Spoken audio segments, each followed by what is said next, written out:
ესე ვთქვათ, პლასტიკატის წარმოებაზე და ბიზნესთან შეხვედრაზე, რომელიც სოფლის მეურნეობის, გარემოს დაცვისა და სოფლის მეურნეობის სამინისტროს ეგიდით ხორციელდება და რომელიც არის ერთ-ერთი ძალიან მნიშვნელოვანი ევროპული ნორმატივი, რომელსაც რა თქმა უნდა ქვეყანა მიყვება და რა თქმა უნდა ამ ყველაფერს ძალიან კარგად ახორციელებს სამინისტრო მისი ესე ვთქვათ კომპეტენციებისა და პრეფერენციების მიხედვით. მინდა მივესალმო ჩვენი გადაცემის დიდი მეგობარს და ბატონ სოლომონ ბავრიაშვილს, რომელიც გახლავთ გარემოს დაცვისა და სოფლის მეურნეობის მინისტრის მოადგილე. მოგესალმებით ბატონო სოლომონ, ძალიან დიდი მადლობა თქვენი დროისთვის. ბატონო სოლომონ, მოკლედ თემა არის ძალიან მნიშვნელოვანი და ყოველთვის გვანებიურებთ ხოლმე საინტერესო თემებით და საინტერესო აქცენტებით და გამონაკლისი არც დღევანდელი ჩვენი დიალოგი არ იქნება. იმიტომ რომ რეალურად პლასტიკატი ზოგადად და მასთან დაკავშირებული გამოწვევები, ამ შემთხვევაში პლასტიკატის პარკებზე არის საუბარი და ძალიან საინტერესო მნიშვნელოვანი დიალოგი გაიმართა სამინისტროში და რაც ყველაზე მნიშვნელოვანია ხა ჩვენი გადაცემის რაკურსიდან გამომდინარე, ეს ძალიან მნიშვნელოვანია იმ თვალსაზრისითაც რომ ბიზნესი იყო ძალიან აქტიურად ჩართული. იყო და არის აქტიურად ჩართული. გისმენთ ყურადღებით, მოკლედ აი გვიანბეთ რეალურად ქვეყანა როგორ ასრულებს იმ ვალდებულებებს, რომელიც ჩვენ გვაქვს აღებული დასავლურ ინსტიტუციებთან, ზუსტად აი recycling-ის ამ მიმართულებით, რომელსაც პლასტიკატის, ასე ვთქვათ, მონიტორინგი, წარმოება და შემდეგ უკვე მისი გადამუშავება ქვია. მინდა გითხრათ, რომ პლასტიკისა და ბიოდეგრადირებული პარკების შესახებ რეგლამენტი მიღებული იქნა რამდენიმე წლის წინ, რომელიც ითვალისწინებდა სწორედ ბიოდეგრადირებული პარკების დაშვებას მხოლოდ ბაზარზე, ასევე იმპორტს, განთავსებას. აქ იყო ერთ-ერთი მნიშვნელოვანი გამოწვევა, რომ სამწუხაროდ არ იყო ქვეყანაში ლაბორატორიული შესაძლებლობები, რომ მისი კვლევები ჩატარებულიყო.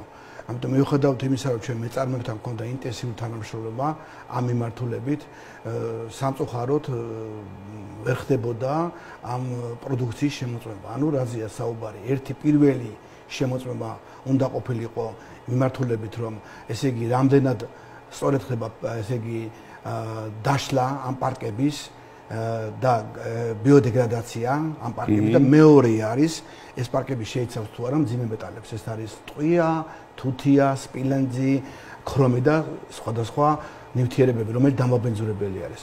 ჩვენ გადავწყვიტეთ, იყო სახელმწიფოს პოლიტიკური ნება, რომ ეს ასე ვთქვათ, ეს ფუნქცია დაგვიმატებინა სოფლის მეურნეობის სახელმწიფო ლაბორატორიისთვის, მოგეხსენებათ მას აქვს მიმართულება ფიტოსანიტარიის, ვეტერინარიის, სუპრსატისმრებლობის და ახალი დავამატეთ პოლიმერების კვლევა. და ჩვენ შეიძლება ითქვას, რომ საკმაოდ სერიოზული მხარდამჭერა იყო საქართველოს მთავრობიდანაც, რა თქმა უნდა მინისტრისგანაც და ეხლაც არის ახალი მინისტრის მიერ. ჩვენ ამ მიმართულებით შევიძინეთ სპეციალური აპარატურა, რომლებიც იძლევა ამის საშუალებას. მოგესალმებით, ქვეყანაში არსებობს დაშვებული სამი სტანდარტი, უნდა ვთქვათ. ეს არის ერთი ევროპული სტანდარტი, მეორე არის პასი, დიდი ბრიტანეთის სტანდარტი და მესამე არის ამერიკული სტანდარტი, ASTM-ი. ამიტომ ჩვენ გვინდოდა ამ სამივე სტანდარტზე, ამ შემთხვევაში ევროპულზე უფრო ნაკლებად, ამ ორ სტანდარტზე, რომელიც უფრო შეიძლება ითქვას, უფრო ფართო გამოყენება ჩვენ ქვეყანაში, ამაზე ქონოდა კვლევების ჩატარების საშუალება. ეს ამას ელოდებოდა სწორედ მეწარმეები, ვინაიდან გარემოს დამხედველობის დეპარტამენტსაც უჭირდა მათ შემოწმება, როცა შევიდოდნენ თქვა წარმოებაში, მათ ქონდა სერტიფიკატი შეიძლება წარმოადგინონ, მაგრამ რამდენად ვალიდურია ეს სერტიფიკატი, შეიცავს თუ არა იმ დანამატებს, რომელიც აუცილებელია და განსაზღვრული აქვს წარმოების დანამატი უნდა იყოს, რომ ეს გადაიქცეს ბიოდეგრადირებადად მასალად და მოხდეს მისი დაშლა, დაქუცმაცება, ამიტომ აი ამ ნაწილში ჩვენ ვერ მომოწმებდით. ფაქტობრივად მარტო დაყრდნობილი ვიყავით ჩვენ იმ სერტიფიკატზე, რომელიც მათ ახდათ, ამ პროდუქციას ახდათ.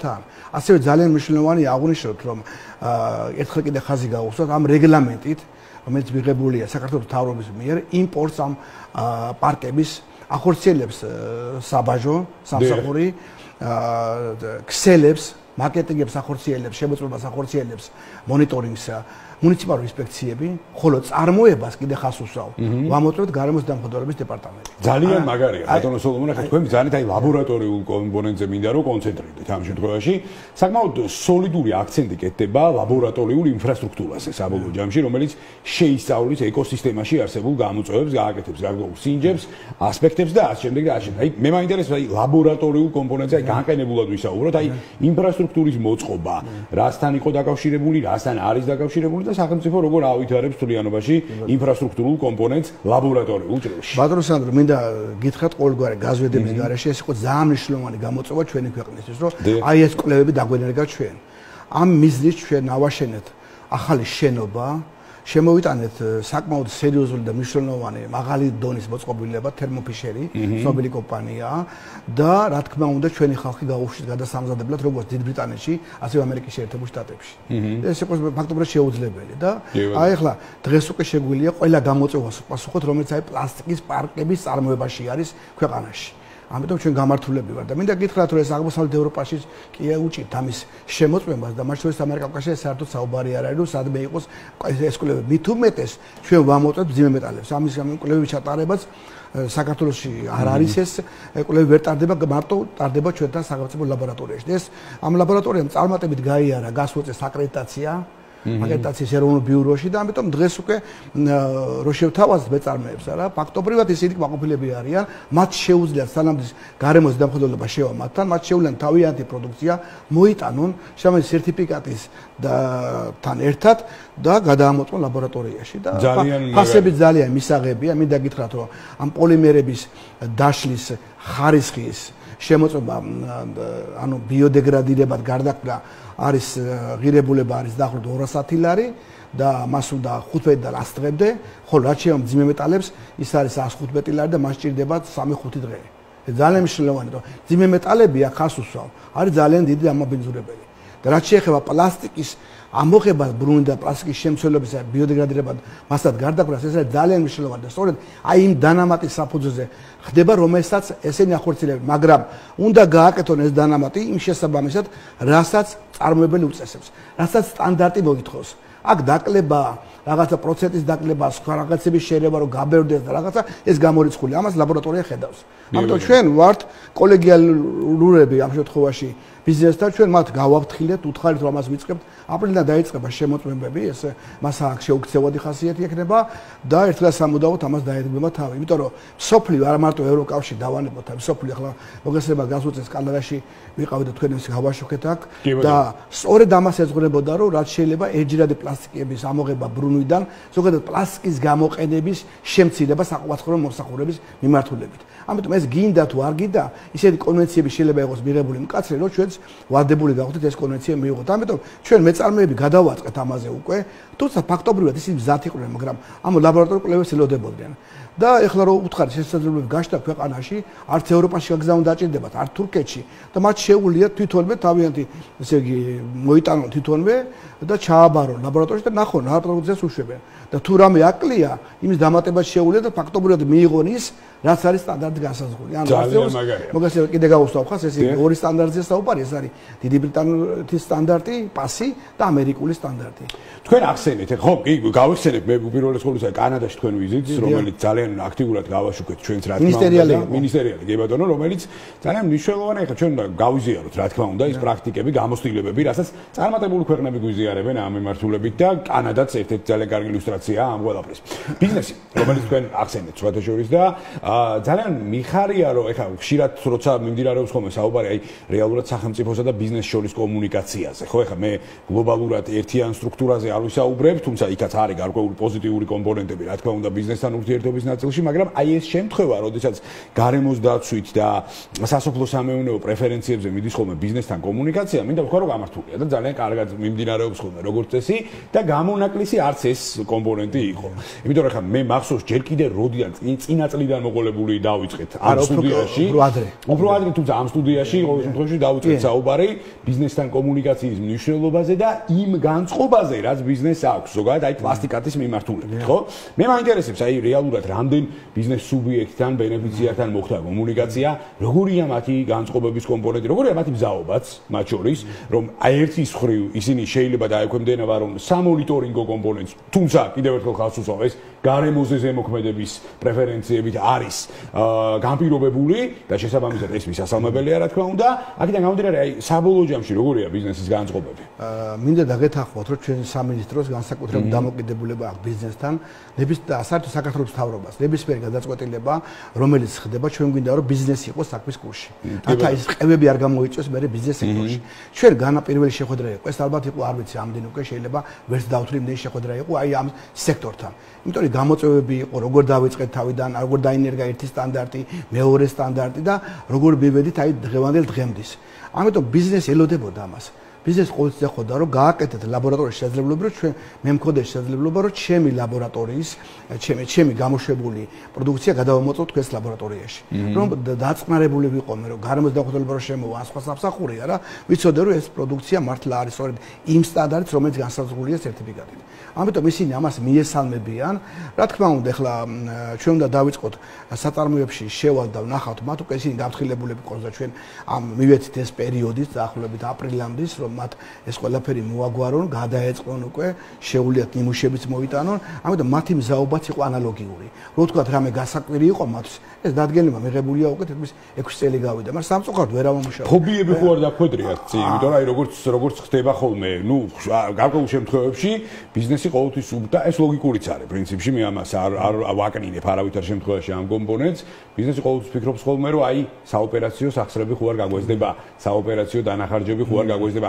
ეს არგუმენტები რამდენად ხშირად შეგვხვდათ და შეგვხვდათ თუ არა საერთოდ. არა, აქ უკვე მიჩვეულები არიან, ჩვენ გავიარეთ ნაბიჯ ეს ეტაპები და ამიტომ ისინი საქმის კურსში იყვნენ თავიდან ბოლომდე. როცა ვიღებდი პირველი რეგლამენტს, მაშინაც ქონდა მათთან შეხვედრები, როცა შემდგომ დაემატა ახალი სტანდარტი მაშინაც და კიდევ რო სტანდარტი დაემატა, მაშინაც იყო მათთან შეხვედრები. ამიტომ ფაქტობრივად მათ ყველაფერი ხელის გულზე აქვთ. ყველაფერს ხედავენ, ამიტომ ჩვენ ვცდილობთ რომ რაც შეიძლება ამ ჩვენ ურთიერთობას გქონდეს პრევენციული და არა სადაბრძოლო ხასიათი.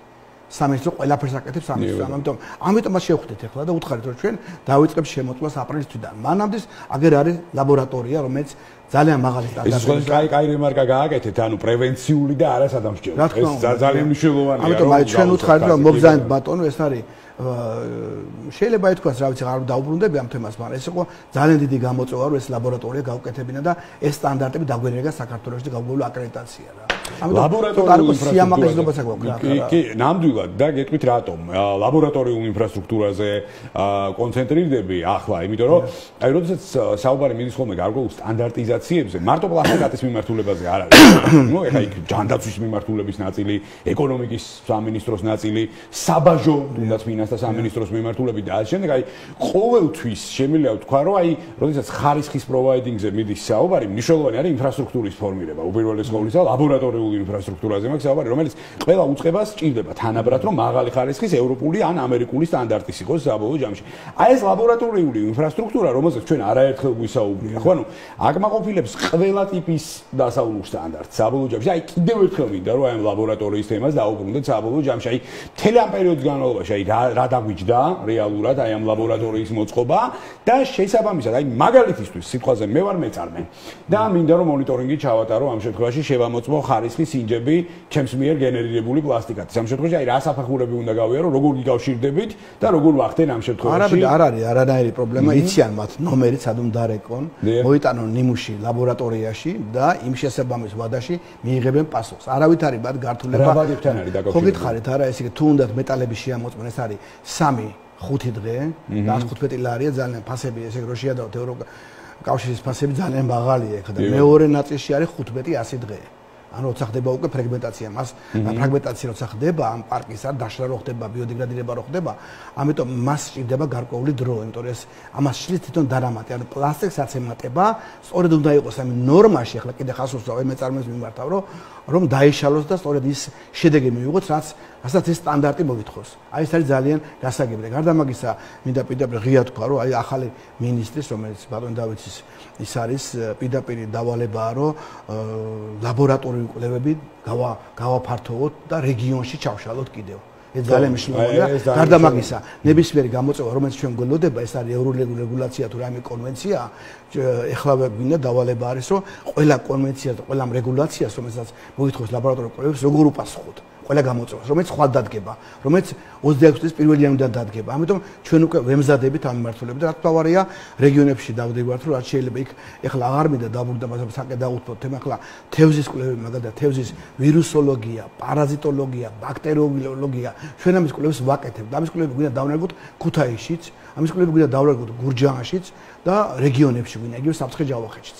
რომ ესე იგი მიუხედავად ისე რომ ეს მარტივად ხორციელდება ნიმუშების გამოგზავნა, მაინც ძალიან კარგია, რომ ფერმერებისთვის ადგილზე ექნება კვლევების ჩატარება. ასევე სხვა მიმართულებით თავარი არის, რომ ჩვენ შევძლოთ იმ სტანდარტების დანერგვა, რომ ჩვენი პროდუქციის ექსპორტი მსოფლიოს ბაზარზე არ დაიბლოკოს. მე ბატონო. აი, როგორც თაფლი გავაკეთეთ, თქვენ გახსოვთ? კი, რა თქმა უნდა, თაფლზე 2018 წელს თაფლზე იყო დაახლოებით 60 კომპონენტი, ეხლა ავდივართ 150 კომპონენტზე. იმიტომ რომ ჩვენ თაფლის ექსპორტი ხორციელდება სოფლიოს ყველა ბაზარზე. მე მგონია ბატონო სოლომონი და დარწმუნებული ვარ 2025 წელი იქნება ძალიან აქტიური გარემოს დაცვითი კომპონენტების მიმართულებით და არა მარტო. ამიტომაც სასაუბრო ჯერა დარწმუნებული ვარ ძალიან ბევრი გვექნება. აი თუნდაც ის ბოლო წინადადება რაც თქვენ ახლა თქვით იგივე რეგიონებთან მიმართებაში, ამაზე მე ახლო მომავალში კიდევ ერთხელ შემოგთავაზებთ სტუმრობას და ამაზე კიდე განყენებულად შეგვეძლება რომ ვისაუბროთ. ძალიან მნიშვნელოვანია ეს ყველაფერი რაც თქვენ ახლა ბრძანეთ. ძალიან მნიშვნელოვანი გამოწვევებია ქვეყნის წინაშე და შესაბამისად რა თქმა უნდა ჩვენ ამ ყველაფერს ძალიან აქტიურ რეჟიმში გავაშუქებთ. დიდი მადლობა ტრადიციულად თქვენი დროისთვის და საინტერესო საუბრისთვის. ჯერა რომ ძალიან საინტერესო წელი გვექნება, ძალიან საინტერესო გამოწვევებით, გარემოს დაცვითი მიმართულებით. ამიტომაც მოკლედ ახლო მომავალში კვლავ იმას ვიძლებთ დიდი სიამოვნებით. დიდი მადლობა თქვენ. ბატონი სოლომონ პავლეაშვილი, გარემოს დაცვისა და სოფლის მეურნეობის მინისტრის მოადგილე, პასუხობდა გადაცემა დილის მონეტიზაციის კითხვებს.